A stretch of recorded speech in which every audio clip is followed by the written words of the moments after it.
Welcome to Think Big with Dan and Qasim. Join hosts Dan Melnick and Qasim Masood as they explore big ideas, limitless possibilities, and engage with visionaries, entrepreneurs, and thought leaders who dare to dream big, get inspired, motivated, and find practical tips for personal growth.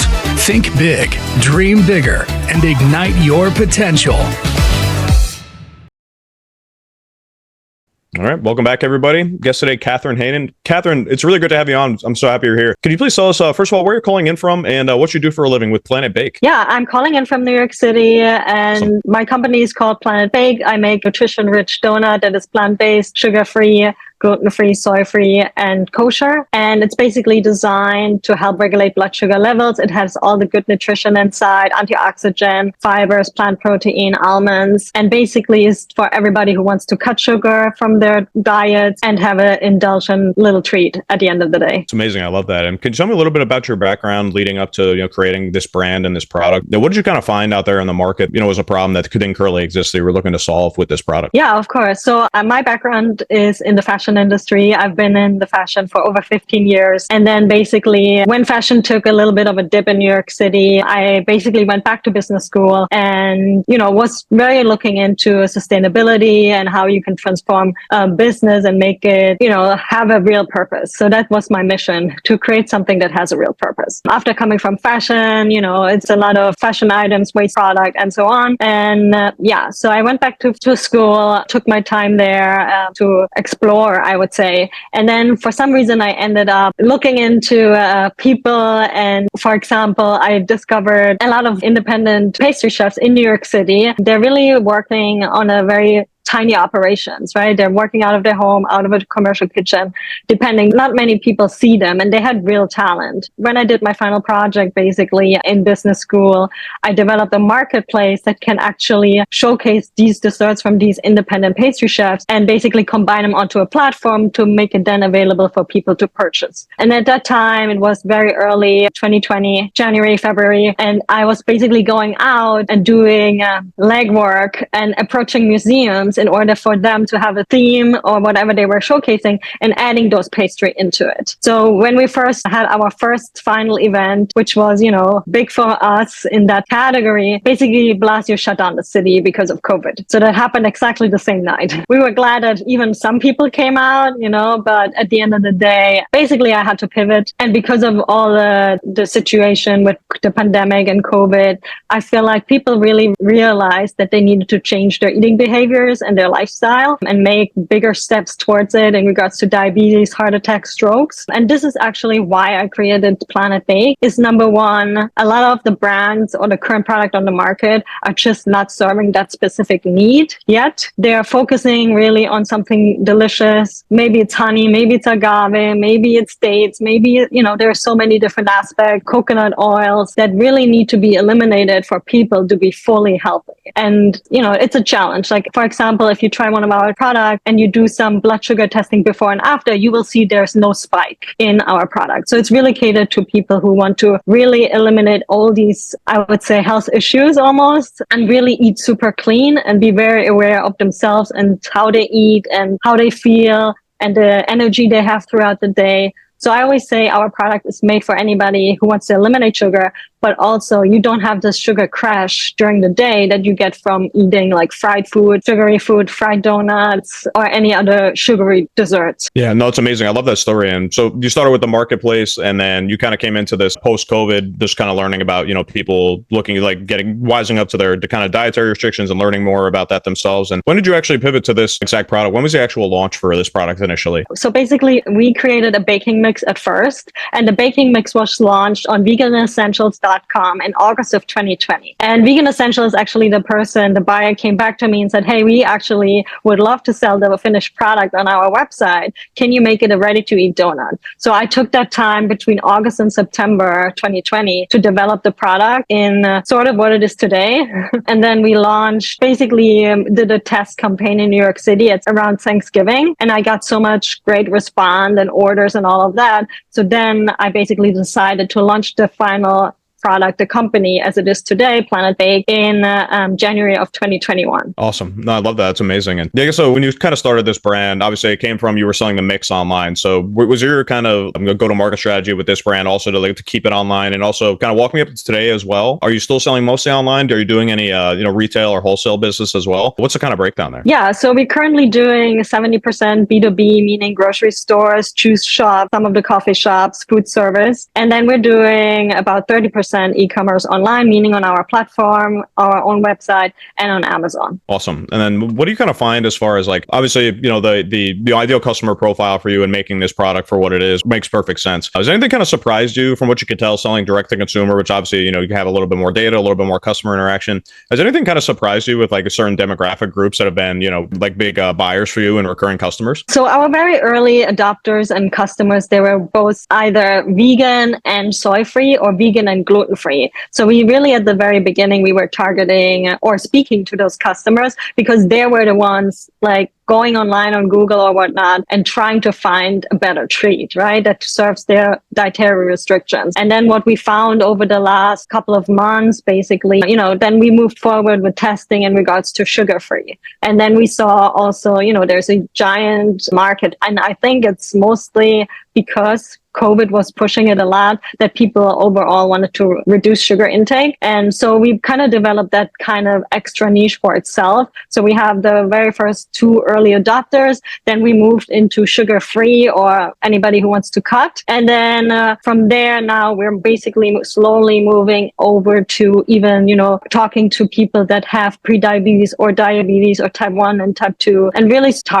not targeting, but speaking to them and really talking about the benefits, or asking them, hey, we would love to send you some product, do the testing, see what you can find yourself, and just report back to us, and then really have the open conversation about how it is helping them and how it can help their lifestyle and make some changes. One ingredient that we actually use is allulose, which is a natural sweetener and has zero impact on the glycemic index, and I feel like this is one of the most important aspects of our product. So it's semi-sweet, but you're still getting that sweetness from it, but without having the spike at all. And allulose shows really great research. Even if consumed with other sugar, it does not spike the curve as insane as it would by eating it without the allulose. Yeah, that's fascinating. I've actually never heard of allulose, so glad you brought that up. And where did they come from? I mean, how did you get involved with this ingredient? Because it's nothing that I've ever heard of. I mean, I read all my labels. I've never seen it on a label before. So how did you come in touch with this allulose, and what are some of the other benefits that it offers as opposed to maybe like like an agave or maybe some other kind of sweetener, or obviously, artificial sweeteners are something we should all avoid, and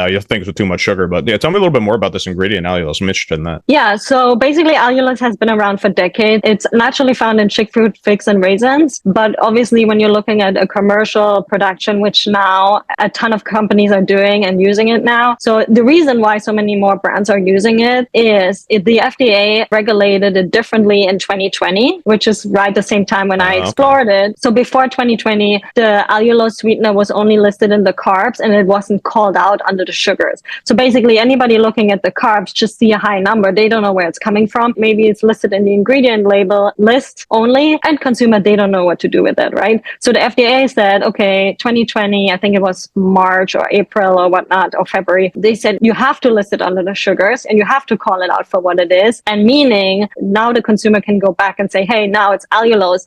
I know I need to subtract that from the carbs, and it's minus the fibers, and it's actually giving my net carbs, right? So, with this regulation, I think a lot of things moved around. It was more transparent. I think the transparency there is the most important part, and really understanding it. Like you have to list out sugar alcohols on the label. Now you can do the same thing and call it actually allulose. Yeah, it's fascinating. That's something that I don't think is really talked about enough, is like things you find in your label as far as like the macros that go into, what's in the label, like where those are coming from have a massive difference depending on where those like certain macros are being sourced from. I don't think that's something that is like really talked about enough or understood enough by people who are trying to eat healthier. So I appreciate you bringing that up, because I think it's a really important perspective for anybody who is interested in maybe, blowing the sugar intake or, watching the carbs or watching the sugar. I think it's a really interesting perspective to, take a look and like really dive deeper to try to understand like, where these macros on these labels are actually, like what the sourcing of them actually are, because they can affect you in different ways naturally. So I appreciate your insights on that. It's very interesting. And I guess I'm curious too, on your D2C business, I know it sounds like you're doing some some like really like affirmative outreach to in the beginning, like maybe people who had like celiac or just maybe people who were like trying to watch their gluten intake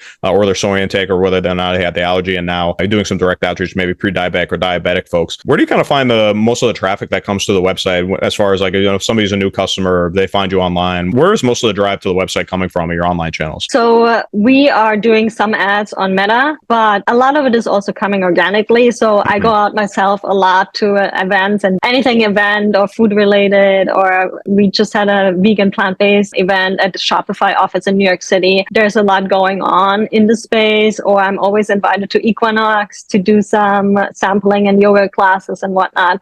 I feel like events are very helpful, or networking in general. Really getting the word out. And then obviously it's great to have great customer on your side that actually talk about it either online or to their friends, to their family, and really getting the word out naturally. I think that's a big part, especially for small brands that don't have these giant advertising budgets. And I'm all about organic growth. If you move the needle too fast, too soon, it might backfire. It's so true. And believe me, having so many interviews and conversation with people in the CPG spaces, then I always try to ask this question on the podcast, which is, if you could go back to the beginning of your brand, like, give yourself a piece of advice, what would that be? And that's like probably half of the answers I get are exactly what you just said. So it's very interesting. And like, I appreciate you reiterating that, because I think it's really, really important for anybody that might be listening, maybe looking to get into CPG or is very new, maybe in their own CPG venture already. It's very important. You can spread yourself too thin, too fast, trying to do, nationwide shipping or getting into retailers everywhere first, or, doing things like that. I think it is really important to start local, do the testing like you're doing. I can tell you're obviously very diligent on that side of things, which is, I think it's extremely important for success. So I appreciate you illuminating that. And yeah, so as you've been growing, and like, what kind of like feedback have you been getting from people in each one of these individual communities? Has anything kind of surprised you as far as like the feedback that you've gotten from, the different, communities that are obviously, searching for this type of product? When you're looking at the plant-based space, right? I mean, there's still so much going on, and there's so much more room for improvement, I feel like, even with our products. Like at the beginning when it came out, it was great, amazing. There's nothing else like it. And now you're seeing more and more brands move into the space or using allulose. Like I was one of the first brands really using it. And then all of a sudden, I see Magic Spoon popping up. I see Chobani using it now in their yogurts. Like there's so much happening. I mean, I love to follow it from the start and how people implement and use it, which also helps me at the end of the day, educating the consumer. But, it's just interesting. And that basically what that also tells me is I need to keep up with my innovation and making the product even better, or adding new product lines that could be even more. Because for me, eventually, it's really important to be at the forefront of the dessert industry and the movement, I would say. I mean, overall, it's very challenging to keep it all under one roof, meaning gluten-free, plant-based, sugar-free, soy-free, right? There's very, very little space I can operate in. But what I found is that with new food technology, I think we will be able to accomplish that and work towards the best we can do without affecting our health or using like additives, preservatives, any of that. I always call it evil ingredients.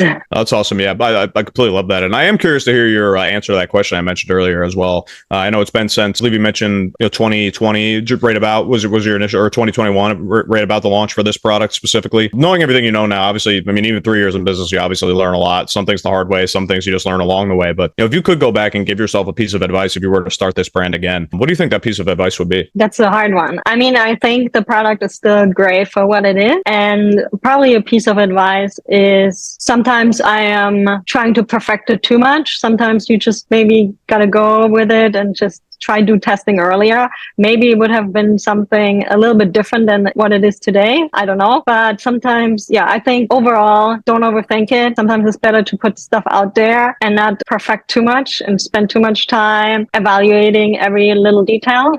Yeah, no, it's fair enough. And it's another kind of common answer that I get to this question, which is like, it's that old like adage, which is basically, if you're not embarrassed by the first product you brought to market, you did it too late. That's another definitely common answer to that. But it's good advice. I think a lot of entrepreneurs can be perfectionists, which is part of the reason what makes entrepreneurs successful in many cases is like, being very diligent and wanting things to be perfect. But you do need to definitely temper that and have some nuance with, sometimes you do need to just get things out there, take the good with the bad as far as the feedback goes, just to get something out there so you can continue that work and not just be, guessing progressing at perfection, essentially. So I definitely appreciate that answer and that insight. Yeah, I just want to give you, Kathrin, just a quick opportunity as well, just to plug your website, your social media pages, any way for anybody to get in touch with you, maybe for potentially a business partnership or just want to check out the product. Let everybody know how to stay in touch with you guys. Yeah, you can find me on LinkedIn. My name is Kathrin Henon.